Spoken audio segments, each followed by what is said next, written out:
Hello everyone, welcome to Sangeeta YouTube channel. तो आज हम डिस्कस करेंगे साइंस के लेसन प्लान के बारे में। तो आइए आज हम फिजिकल साइंस का लेसन प्लान बनाने जा रहे हैं। तो सबसे पहले आप लोग लाइक शेयर और कमेंट नहीं करते हैं और न चैनल सब्सक्राइब करते हैं। चैनल सब्सक्राइब कर दिया कीजिए। अब चलिए आज हम बीएड का लेसन प्लान बना रहे हैं।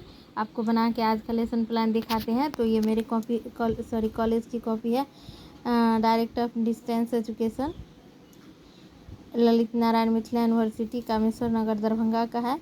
तो लेसन प्लान में लेसन प्लान नंबर लिखेंगे। ये 6 नंबर लेसन प्लान है, 6 नंबर लिखे हैं।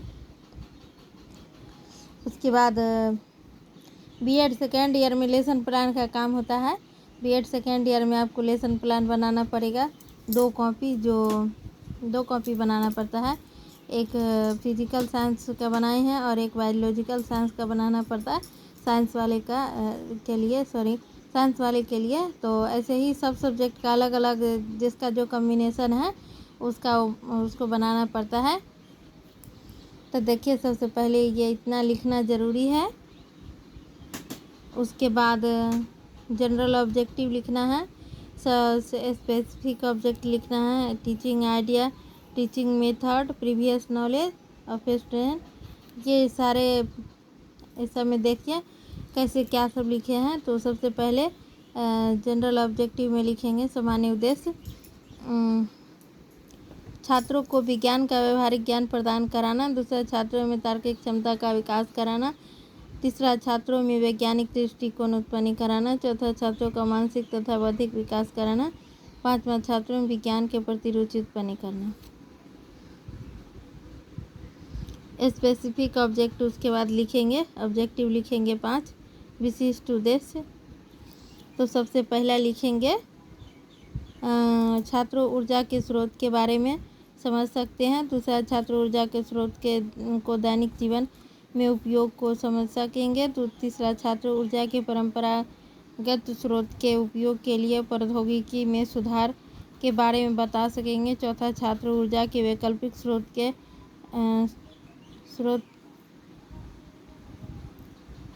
को कर सकेंगे।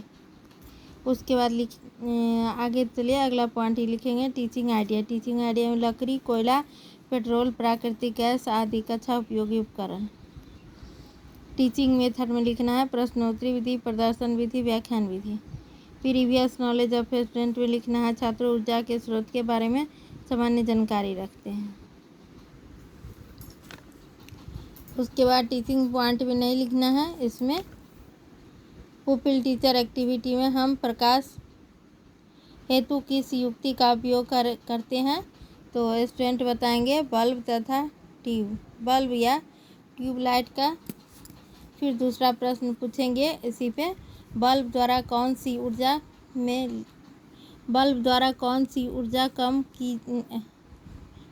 काम में ली जा सकती है। छात्र बताएंगे विद्युत ऊर्जा। तीसरा, बल्ब द्वारा विद्युत ऊर्जा के किस ऊर्जा में बदला जा सकता है। तो छात्र बताएंगे प्रकाश ऊर्जा। फिर इसी टॉपिक पर प्रश्न पूछेंगे प्रकाश ऊर्जा का विशाल स्रोत कौन सा है।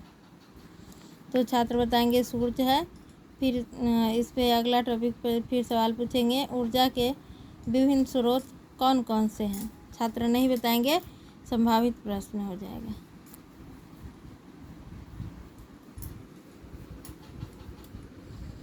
अब यहाँ डिक्लेरेशन ऑफ टॉपिक में लिखेंगे छात्रों आज हम ऊर्जा के स्रोत के बारे में विस्तृत रूप से अध्ययन करेंगे।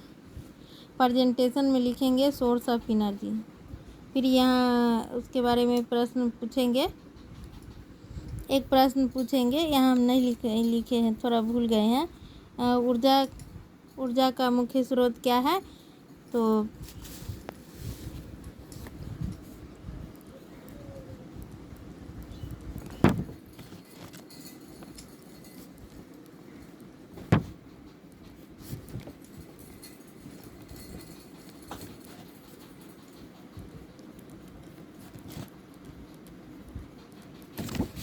ऊर्जा का मुख्य स्रोत क्या है। तो छात्र बताएंगे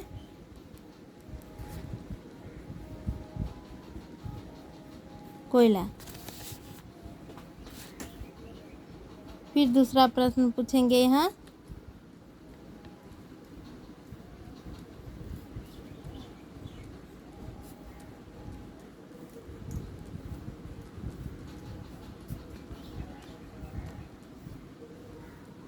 ऊर्जा की परिभाषा दे।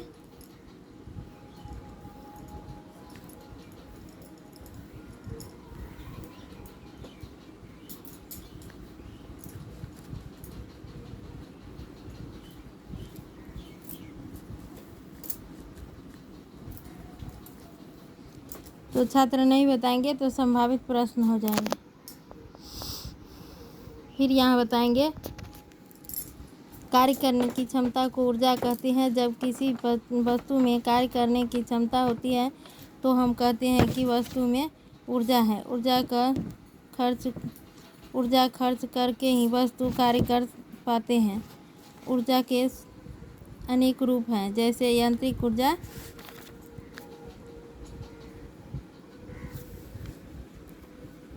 यहाँ ब्लैक बोर्ड स्किल देंगे तो ऊर्जा जो प्राप्त होती है पेट्रोल, डीजल, प्राकृतिक गैस, कोयला आदि जीवाश्म ईंधन तथा काष्ठ ईंधन को ऊर्जा स्रोत कहते हैं, लिखेंगे।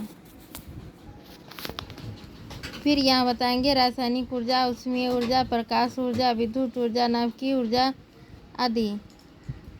भौतिक ऊर्जा कार्य करने के लिए, मांसपेशीय ऊर्जा उपकरणों का चालन के लिए, विद्युत ऊर्जा भोजन के पकाने के लिए, रासायनिक ऊर्जा आदि सभी किसी न किसी रूप में ऊर्जा के स्रोत हैं। फिर यहाँ दूसरा टॉपिक देंगे ऊर्जा का अच्छा स्रोत, ईंधन।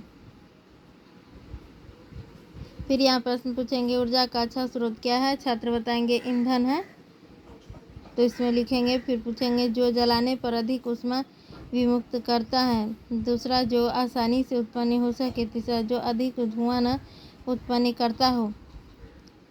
चौथा जिनका भंडारण और परिवहन आसान हो। फिर यहाँ देंगे एक टॉपिक ऊर्जा के परंपरागत स्रोत।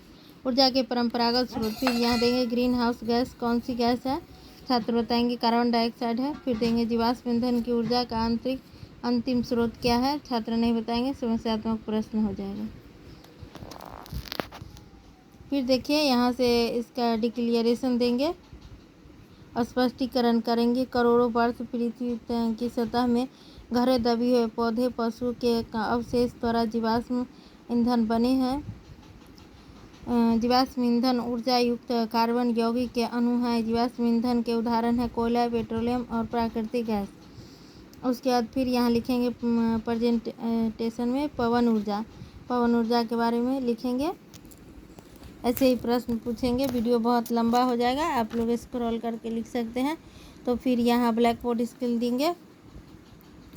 ब्लैक बोर्ड स्किल में लिखेंगे सौर ऊर्जा का अधिकतम उपयोग करके परंपरागत ईंधन ऊर्जा को बचा सकते हैं। और जैसे अपशिष्ट पदार्थ व गोबर गैस बनाकर परंपरागत ऊर्जा स्रोत का संरक्षण किया जा सकता है। इसमें इवैल्यूएशन प्रश्न देंगे।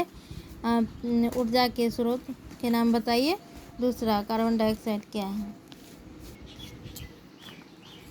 फिर यहाँ उसका प्रेजेंटेशन देंगे, स्पष्टीकरण लिखिए। आप लोग स्क्रॉल करके लिख सकते हैं। स्पष्टीकरण में ये देना है विकिरण द्वारा भूमि और जलाशय असमान ताप उत्पन्न करता है, जिसके कारण से पवन बहते हैं। पवन की इस गतिज ऊर्जा का उपयोग कार्य करने के लिए किया जा सकता है। पवन ऊर्जा का उपयोग विद्युत में भी किया जाता है।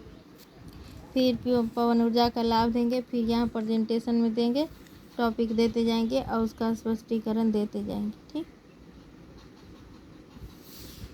इसमें लिखेंगे स्टूडेंट एक्टिविटी में छात्र ध्यानपूर्वक सुन रहे हैं और समझने की कोशिश कर रहे हैं।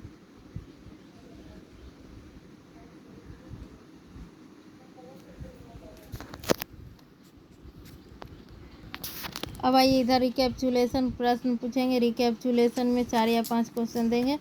पहला ऊर्जा का अच्छा स्रोत क्या है। दूसरा क्यों हम ऊर्जा के वैकल्पिक स्रोत खोज सकते हैं।